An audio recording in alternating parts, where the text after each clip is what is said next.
নমস্কার বন্ধুরা, এটা হলো গীতার বাড়ি। এখানে গীতা আর জুনু শুয়ে আছে। কি হয় দেখি, চলো বন্ধুরা। মনে হচ্ছে সকাল হয়ে গেছে, উঠে সব কাজ শেষ করি। আরে জুনু উঠে যাবে, আস্তে আস্তে উঠি। গীতা উঠে পড়ে আর জুনুও উঠে কাঁদতে থাকে। আরে যেটা ভাবলাম সেটাই হলো, আমার সাথে জুন্নু উঠে পড়ল। আচ্ছা আচ্ছা জুন্নু, কেঁদো না, এসো তোমাকে বাইরে গরুর কাছে ওই খাটে শুইয়ে দিই। চলো, ওখানে রোদও আসবে আর ওইখানে গরমে তোমার ঘুমটাও ভালো হবে।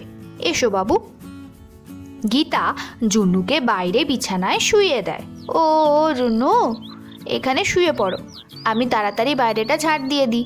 সব কাজ শেষ করে মেলায় যাব, গ্রামে মেলা হচ্ছে। গীতা বাইরেটা ঝাড় দিতে থাকে।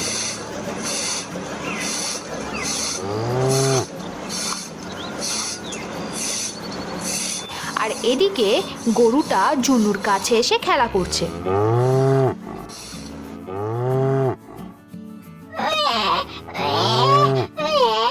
কত শুকনো পাতা পড়ে আছে, সারা রাত হাওয়া দিয়েছে বলে এত নোংরা জড়ো হয়েছে। এভাবে গীতা বাইরে ঝাড় দিতে থাকে। আর তখনই ওখানে একটা বড় ঈগল আসে। ওই ঈগলটা জুন্নুকে ঠোঁটে আর পায়ে করে ধরে উপরে উড়ে যায়।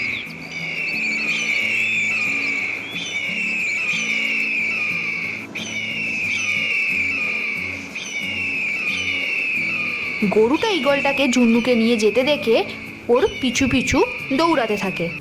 এ কি, এই গরুটা কোথায় চলে গেল? আরে এই ঈগলটা আবার কোথা থেকে এলো? আরে আমার জন্য, জন্য জন্য ছেড়ে দে, আমার জন্যকে ছাড়। গীতাও ঈগলটার পিছনে পিছনে দৌড়তে থাকে।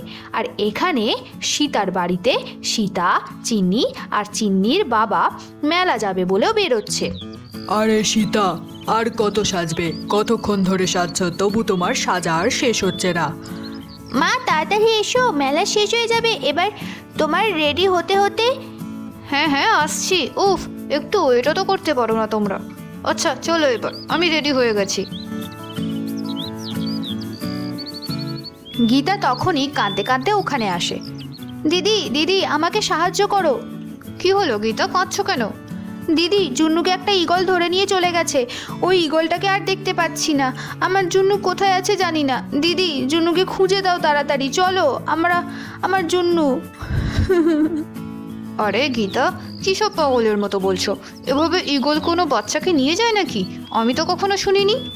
আরে দিদি, এসব কেন বলছো? আমি নিজের চোখে দেখেছি, ওই ঈগলটা আমার মাথার উপর দিয়ে জুন্নুকে নিয়ে গেল। চলো আমরা যাই, এই গীতা পাগলের মতো বকছে। হ্যাঁ সীতা, চলো চলো যাই। এই গীতা মনে হয় পাগল হয়ে গেছে, আমরা মেলা যাব, চলো। হ্যাঁ গো, গীতা সত্যিই পাগল হয়ে গেছে, না হলে এসব কেন বলবে? আরে আমি তোমাদের পায়ে পড়ছি, আমাকে বিশ্বাস করো, আমার সাহায্য করো। আরে গীতা, চুপ করো তুমি, সরো। সীতারা সবাই চলে যায়। আরে এ কি হচ্ছে?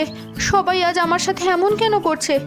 কিন্তু সীতা দিদি তো জুন্নুকে আমার থেকেও বেশি ভালোবাসে, তাহলে এমন কেন করছে? আমি গিয়ে আমার জুন্নুকে খুঁজবো। আর এদিকে তারা মুন্নিও মেলায় যাচ্ছে। তখন ওরা গীতাকে কাঁদতে দেখে। তারা দিদি, তোমরা কি এদিকে একটা ঈগল দেখেছো? একটা ঈগল আমার জুন্নুকে নিয়ে চলে গেছে। কি কি বলছো গীতা? স্বপ্ন দেখছো নাকি? হ্যাঁ মা, গীতা কাকিমা কি সব বলছে? চলো আমরা মেলা যাব, দেরি হয়ে যাচ্ছে। হ্যাঁ হ্যাঁ চলো মনে, এই গীতার মনে হচ্ছে কিছু হয়েছে। তারা মুন্নিও চলে যায়। আরে আজ সবার কি হয়েছে? কেউ আমায় সাহায্য করছে না কেন? জুন্নু সোনা, কোথায় তুমি? এদিকে গীতা জুন্নুকে খুঁজতে খুঁজতে বাড়ি ফিরে আসে। আরে এবার আমি কি করব? গ্রামের সব জায়গা খুঁজলাম, ওই ঈগলটা আমার ছেলেকে কোথায় নিয়ে গেল? ও আসলে ছেলের ব্যাপারে জিজ্ঞাসা করলে আমি কি বলবো? আমার জন্য না না, এভাবে বসে বসে কাঁদলে হবে না। ওই ঈগলটা এখান থেকেই তো আমার জুন্নুকে নিয়ে গেছে। আমার জন্য, আমার ছেলেকে ছাড়া আমি বাঁচবো না। আর আজ সবাই আমার সাথে এমন কেন ব্যবহার করছে? আমি একদম একা হয়ে গেছি। না না, আমার ছেলেকে আমিই খুঁজবো। ছাদে গিয়ে দেখি যদি কোথাও দেখতে পাই ঈগলটাকে। গীতা ছাদে যায়। আরে এদিকে তো কোথাও দেখতে পাচ্ছি না, একটু ওদিকটা দেখি। আহ আহ আহ! গীতা পা পিছলে পড়ে যায়। আহ মা, পাটা পিছলে গেল। আরে এ কি, আমার কিছুই হয়নি। এ কি, এত উঁচু থেকে পড়লাম কিন্তু আমি বেঁচে আছি, আমার কোথাও চোটও লাগেনি। হে ভগবান, আজ আমার কি হলো? আমার জন্য কোথায় চলে গেল? জুন্নু, জুন্নু, এই ঈগল, দাঁড়া দাঁড়া বলছি। জুন্নু, জুন্নু। এসব বলতে বলতে গীতার ঘুম ভাঙে। ওর কিছুই হয়নি, কারণ ও এতক্ষণ স্বপ্ন দেখছিল। আরে জুন্নু, আমার জুন্নু, ওহ ও, আমার জুন্নু তো আমার কাছেই আছে। তার মানে ওটা স্বপ্ন ছিল। আরে আজ তো আমি খুবই খারাপ স্বপ্ন দেখলাম। গীতা জুন্নুকে তুলে বাইরে নিয়ে যায়। উফ, এটা তো স্বপ্ন ছিল।